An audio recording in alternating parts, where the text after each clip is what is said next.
Hi hello నమస్తే welcome to the channel Telugu రాజ్యం. నేను మీ రామ్. మేడ్చల్ దగ్గర ఒక అమానుష్య ఘటన జరిగింది. అయితే గతంలో మనం చూసాం ఈ దిశ కేసుకి సంబంధించి. సో ఒక ఆడబిడ్డ నడి రోడ్డు మీద అర్ధరాత్రి వెళ్తున్న టైంలో ఒక లారీ ముఠా ఆ అమ్మాయిని అనూహ్యంగా అంటే చెప్పలేని రీతిలో ఆ అమ్మాయిని తీసుకెళ్ళి మానభంగం చేసి ఆ అమ్మాయిని చంపేయడం జరిగింది. అదే రీతిలో మేడ్చల్ దగ్గర కూడా ఒక ఇన్సిడెంట్ జరిగింది. దీనికి మొత్తం ఓవరాల్గా అసలు టాప్ టు ఎండ్ ఏం జరిగింది ఒక మంచి వివరణ పూర్తి విశ్లేషణ దాసరి విజ్ఞాన్ గారికి తెలుసుకుందాం. నమస్తే అన్న. నమస్తే. అసలు ఏం జరిగింది, ఎక్కడ జరిగింది? మేడ్చల్ దగ్గర దిశ స్టోరీ మనం చూసాం కదా, దిశ చట్టం కూడా వచ్చింది. ఆ ఇన్సిడెంట్ని బేస్ చేసుకొని నెక్స్ట్ ఎన్కౌంటర్ జరిగింది. అందరికీ తెలుసు బహిరంగంగా ఎందుకు ఎన్కౌంటర్ జరిగింది అని కూడా. దానికి వాళ్ళు ఏదో రీజన్ చెప్పుకున్నారు, it's okay, going on. But అది సంచలనం. అంత ఇదిగా ఎందుకు చేశారు అంటే, ఇంత భయంకరంగా శిక్షిస్తేనన్నా నెక్స్ట్ ఇంకెవడు ఇలాంటి తప్పు చేయడు అని. అయినా సరే జరుగుతూనే ఉంది. మొన్న ఎక్కడ ఈ గచ్చిబౌలి దగ్గరే జరిగింది, ఐటీ సర్కిల్లోనే. అవుతూనే ఉన్నాయి, అవ్వలేదు అనేది ఏం లేదు. అంతకుముందు ఆంధ్రప్రదేశ్లో కూడా రైస్ మిల్ దగ్గర అత్తని కోడల్ని ఇద్దరిని ఎత్తుకెళ్ళి మరీ రేప్ చేశారు, మైనర్ పిల్లలే. చూస్తూనే ఉన్నాం, జరుగుతూనే ఉన్నాయి. దిశ చట్టం కూడా వచ్చింది, అదే ఇన్సిడెంట్ మీద వచ్చింది. ఇప్పుడు మళ్ళీ అదే ఇన్సిడెంటే రిపీట్ అయింది చూడు. దాన్ని చూసి ఇంకెవరైనా మారుతారనుకుంటే అదే ఇన్సిడెంట్ మళ్ళీ రిపీట్ చేసి పెట్టారు. అదే outer ring road, outer ring దగ్గర అదే అండర్ పాస్ లాంటి బ్రిడ్జు, మళ్ళీ అక్కడే అదే తరహాలో కాలిన శవం. మొహాన్ని లైటర్తో కాల్చారంట. వాళ్ళకి అసలు ఏమనిపించుంటుందో ఇదంతా. లైటర్తో మొహం అంతా కాల్చి బండరాయితో కొట్టారు. వినడానికి ఎంత దారుణంగా ఉంది. మొన్న వాడైనా సరే ముక్కలు నరికినోడు.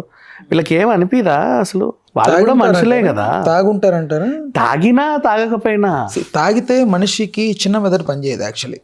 వాట్ ఎవర్, వాడు తాగే బ్రాండ్ని బట్టి ఉంటుంది. అట్లని చెప్పి తాగుబోతులందరూ అత్యాచారాలు నేను అంటోంది, ఏదైనా ఇలాంటి ఏదైనా ఒక ఘటన చేసేటప్పుడు తాగితే మనిషిలో ఉన్న సైకో నిద్రలేస్తాడు. వాడు తాగినా తాగకపోయినా మనిషికి ఆ బుద్ధి పుట్టిందంటేనే వాడు అసలు మనిషి కాదు. ఫస్ట్ ఆఫ్ ఆల్ మృగాల కంటే దారుణంగా ఉన్నారు. అది బండరాయితో కొడుతున్నారు, తల పగిలిపోతే అమ్మాయిని తీసుకెళ్ళిన బడే ఎవరో ఒకరు ఎత్తుకెళ్తారు. నీకెందుకు వచ్చిన గొడవ? నిన్న కూడా ఎల్బీ నగర్ అమ్మాయిని కూడా మీర్పేట్ వదిలేయి, రింగ్ రోడ్ దగ్గర ఎటో ఒదిగిపోద్ది. అట్లా ముక్కలు నరికి మనుషులే వాళ్ళు కూడా. ఇక్కడ పాయింట్ ఏంటంటే అందరికి ఆ కైండ్ ఆఫ్ నాకున్న దాని ప్రకారం ఏంటంటే, ఆ టైంలో ఎలా అయినా సాక్ష్యాల్ని తారుమారు చేయాలి, ఎలా అయినా మనం దొరకకూడదు అని అంటే ఓవర్ ఇమాజినేషన్లో ఎక్కువ దూరం ఆలోచించేసి అక్కడ దాన్ని ఎలాగైనా చేసి ఆ క్రమంలో ఇట్లా different kind of styles follow అవుతున్నారు. వాళ్ళు వేరు, దొరకొద్దు అనుకునే వాళ్ళు వేరు. కోల్కత్తా ఏం చేస్తావు? వాడు అక్కడే శవాన్ని పడేశాడా? ఇష్టం ఉన్నట్టు కళ్ళు పీకి, చేతులు పీకి, ముక్కు పీకి, గోడకేసి కొట్టి పెన్నులతో మొహం మీద పొడిచి వాడు చేసిందేంటి? అట్లా ఉన్నారు పరిస్థితి. సరే, ఇప్పుడు జరిగిన ఇన్సిడెంట్ ఓకే. నాకు పర్సనల్గా నిన్నటి నుంచి అదే అనిపిస్తుంది. ఇప్పటికీ 24 hours అయినట్టుంది అటు ఇటుగా. 14 to 15 కాళ్ళకి మెట్లు ఉన్నాయి, తెలుగమ్మాయి తెలిసిపోతుంది.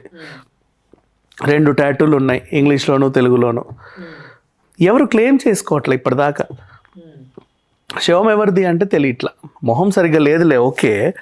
కనీసం ఇప్పుడు మన మధ్యలో తిరుగుతూ ఉంటుంది, ఆ టాటూలు ఎక్కడో చూశానండి, ఏమి ఆవిడ అని ఎవరు చెప్పట్లా. మా ఆఫీస్లోనే పనిచేసేదని ఎవడు చెప్పట్లా, మా కాలనీలోనే తిరిగేదని ఎవడు చెప్పట్లా. నా దగ్గరే కూరగాయలు కొనేది, నా దగ్గరే బ్లౌజ్ స్టిచ్చింగ్కి వచ్చేది, పోనీ మా దగ్గరే ఏదో చేసేది, ఎవ్వరూ రావట్లా.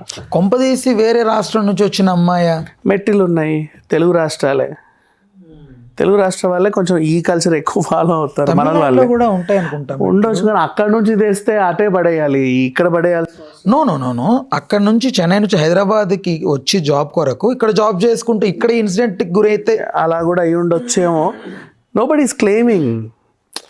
నల్లపూసలు సరే మెట్టలో ఓకే, కానీ తమిళనాడు వాళ్ళు నల్లపూసలు వేసుకోరు. నల్లపూసలు మన సైడే ఎక్కువ ఉంటాయి పెళ్ళైన తర్వాత. కొన్ని తెలుగు సాంప్రదాయాలు కనుక తెలుగు టాటూ ఏదో ఉందంటున్నారు. మళ్ళీ శ్రీకాంత్ అని ఒక పేరు ఇంగ్లీష్లో ఉంది, ఇంకో పేరు ఏదో తెలుగులో ఉంది. మళ్ళీ వేరే వార్తలు చూసా, పేర్లు చూసి ఒక అమ్మాయి మీద ఇన్ని మగ పేర్లా, ఇవిడ ఎలాంటిదో అంటున్నారు. అన్న పేర్లు వేసుకోవద్దా, తమ్ముళ్ళ పేర్లు వేసుకోదా, భర్త పేర్లు వేసుకోదా, తండ్రి పేరు వేసుకోదా అనుకుంటే అంత బహిరంగ ఎందుకు తిరుగుతారు? ఆ మాటనే వాళ్ళకి ఎక్కడన్నా ప్రైవేట్ పార్టీలలో వేసుకుంటే అనుకోవచ్చు, కానీ చక్కగా చేయి మీద వేసుకుంది, అందరు అమ్మా నాన్న రాసుకున్నట్టుగా. అండ్ మళ్ళీ ఇప్పటివరకు ఎవరు క్లెయిమ్ చేయట్లా. ఇప్పుడు మెట్టలు ఉన్నాయంటే మళ్ళీ ఇంకోటి కూడా అర్థం చేసుకో, భారీ బలగా ఉంటుంది. అత్తింటి వాళ్ళు ఉంటారు, పుట్టింటి వాళ్ళు ఉంటారు. మెట్టు అంటే పెళ్ళైనట్టే కదా అమ్మాయి. మరి ఎవరు క్లెయిమ్ చేయట్లా షీజ్ అంటే మా వాళ్ళేనండి ఇలా ఇలా ఉన్నారని. ఇప్పటి వరకు ఒకరు రాలా. 24 hours అవుతుంది, అన్ని ఛానల్స్లో వైరల్ అవుతుంది, అన్ని పేపర్స్లో అవుతుంది, అన్ని లాంగ్వేజెస్లోనూ చెప్తున్నారు ఇలా జరిగిందంట అని. అసలు ఇన్సిడెంట్ ఎలా జరిగింది ఏమన్నా ఐడియా ఉందన్న? మీకు వస్తున్న వినికిడి ప్రకారం ఒక అటువైపు వెళ్ళే వాళ్ళు చూసి చెప్పిందే, పోలీసులకు సమాచారం ఇస్తే వచ్చి చూస్తేనేమో దారుణం. అది కూడా అంతే కదా. అలా అంటే పెట్రోల్ బంక్ తెల్లవారుజామున పాపం ఎవరో వెళ్తుంటే ఇట్లా చెయ్యిలాగా కనిపిస్తే చూశాడు పాలాయన ఎప్పుడో దిశ టైంలో.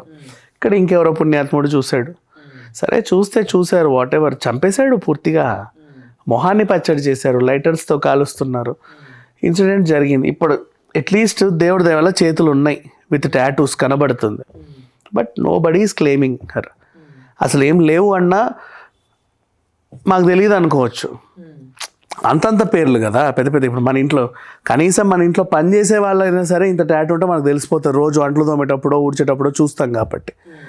ఇప్పుడు ఆవిడ మహిళ షాపింగ్కి వెళ్ళినప్పుడు, కూరగాయలు కొనేటప్పుడు, లేకపోతే బ్లౌజ్ స్టిచ్చింగ్కి వెళ్ళినప్పుడు, ఇంకెక్కడైనా పాలోడి దగ్గరికి వెళ్ళినప్పుడు, ఏదో దగ్గర ఎక్కడో దగ్గర పని చేయడానికి వెళ్ళినప్పుడు, పోనీ ఇండ్ల మధ్యలో ఉంటే పైన కింద వాళ్ళు, చుట్టుపక్కల ఇరుగు పొరుగు వాళ్ళు, ఎదురింటోళ్ళు ఎవరో ఒకరు చెప్పాలి, మాకు తెలుసండి ఈ చెయ్యి పలానా ఆవిడది, మేము చూసాము. Body is claiming her. At least road మీద దోశలు వేసుకునే ఆవిడన్నా కూడా ఎవడో ఒకటి తింటా ఒకసారి ఎప్పుడో రోడ్డు మీద దోశలు వేస్తుంటే చూసానండి టాటూ అన్న చెప్తారు. అలా కూడా కాదు, ఆవిడెవరో తెలియట్లా, క్లెయిమ్ చేయడానికి ఒకరు రావట్లా సొంత వాళ్ళు. దిశ కేసులో మామూలుగా చూస్తే ఒక ప్యాట్రన్ వినపడింది. ఒక లారీ డ్రైవర్ పిల్లలు 4. సో ఆ అమ్మాయి వెళ్తుంటే స్కూటీ పంచర్ అయ్యింది, పెట్రోల్ బంక్ దగ్గరికి వెళ్తే ఇట్లా ఏదో ఒక కథనం వినపడి బాటిల్లో పెట్రోల్ పట్టుకోవడం.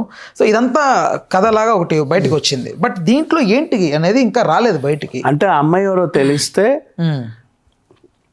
నెక్స్ట్ తెలిసిపోతుంది. ఇన్వెస్టిగేషన్లో వాళ్ళు బయటకు వస్తారు, అర్థమైపోతుంది. ఇప్పుడైతే ఇంకేం తెలియలా. అంటే ప్రస్తుతానికి వస్తున్న కథనాల ప్రకారం ఎంతమంది చేశారనేది వినబడుతుందా ప్రజెంట్? ఒకడైతే చేయడబ్బా అంత ఇదిగా, ఎందుకంటే లైటర్ పెట్టి మొహం కాల్చాడంట. ఆవిడ ప్రతిఘటించుకుంటుంది కదా, ఇంకెవరో పట్టుకుంటేనే ఇంకొకరు పట్టుకుంటేనే చేసే. సజీవంగా చేశారా అది? మొహం కాల్చడం, మొహం కాల్చి బండరాయితో కొట్టారు, అలా చేశారు. ఎంత తల్లడిల్లు ఉంటుందో ఆ ప్రాణం, అది పరిస్థితి. అమ్మో చెప్పడానికి ఒక రకంగా ఉంది. బట్ ఎవరైనా క్లెయిమ్ చేసుకుంటే బాగుండు. నేను ఎదురు చూస్తున్నా ఇప్పటికీ కూడా. ఎవరో ఒకరు, పోనీ మా అమ్మనో పిల్లలో, పోనీ చిన్నపిల్లలు ఉంటే వాళ్ళకి తెలియదు, ఎవరో ఒకరు ఇరుగు పొరుగు వాళ్ళు. అంటే పెళ్ళైన అమ్మాయికి అసలు అంతమంది ఎవరూ లేరా? ఏ టైంలో జరిగింది కూడా చెప్పలేకున్నారా పోలీసు? రాత్రే, నైట్ టైంలో జరిగింది, డే టైంలో జరిగింది. రాత్రుల్లో ఇలాంటి ఇన్సిడెంట్స్కి ప్రోటోకాల్ పెట్టుకుంటారు, రాత్రులే అని. ఆ నిర్మాణం మళ్ళీ సారీ ఇంకోటి చెప్పడం మర్చిపోయా. అయినా ఈ మనిషి ఆ టైంలో అక్కడికి ఎందుకు వెళ్ళింది అని వాగే వాళ్ళు ఉన్నారు. అదే ఇంటర్నెట్లో కామెంట్లు చూస్తుంటే చూసాం కదా. ముక్కలుగా నరికిన దాంట్లో కూడా వాడంత క్రూరంగా నరికాడంటే ఈ ఎంత చేసిందో అనే వాళ్ళు కూడా ఉన్నారు. ఈ ఎదవాళ్ళకి అందరూ తెలియాల్సింది ఏంటంటే, ఇప్పుడు ఆ టైంకి ఆవిడ వెళ్ళిందో తెలియదు, ఎక్కడో చంపి కూడా అక్కడ పడేయొచ్చుగా. హత్య అక్కడే జరిగిందని ఇన్సిడెంట్ ఏంటి, రూల్ ఏంటి నీకు? వాడి ఇంట్లో చేసి ఎత్తుకోపోయి అక్కడ పాటలు ఇట్లా చల్లాడు, కార్లోనో తీసుకొచ్చి ఆడ పడేసి కూడా తగలబెట్టి ఉండొచ్చు. It may happen. సో అట్లా ఎక్స్ట్రా కరికులర్గా ఆలోచించండి, మానేయండి. ఈ కామెంట్లు రాసే వాళ్ళకి అదే చూస్తుంటే, అంటే వాళ్ళకి వాళ్ళు ఎలా ఉంటుందంటే, మేము పెద్ద ఇంటెలెక్చువల్స్, చాలా ఇంటెలిజెంట్, మనిషి ప్రాణం పోయినా కూడా నీ క్రెడిబిలిటీ ఎందుకు అక్కడ? అట్లా ఉంటుంది కొంతమందికి. నీకు నచ్చకపోతే స్కిప్ చేయి, లేదంటే అయ్యో పాపం అని ఒక మాటను, పుణ్యమన్నా వస్తుంది. ఎందుకు వాళ్ళ ఉసురు పోసుకోవడం, అంత అవసరమే ఉంది.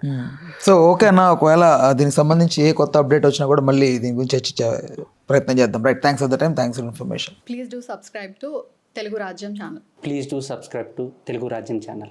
Please do subscribe to Telugu Rajyam channel. Hi అండి, నేను మీ ఆర్పీని, నెల్లూరు పెద్దారెడ్డి చేపల పులుసు ఓనర్ని. మీరు తెలుగు రాజ్యం అనే ఈ యూట్యూబ్ ఛానల్ సబ్స్క్రైబ్ చేసుకుని మంచి మంచి వీడియోలతో వస్తారు. Thank you so much. Hi people, I'm Sonakshi Verma and you please watch Telugu Rajyam and please subscribe to the channel.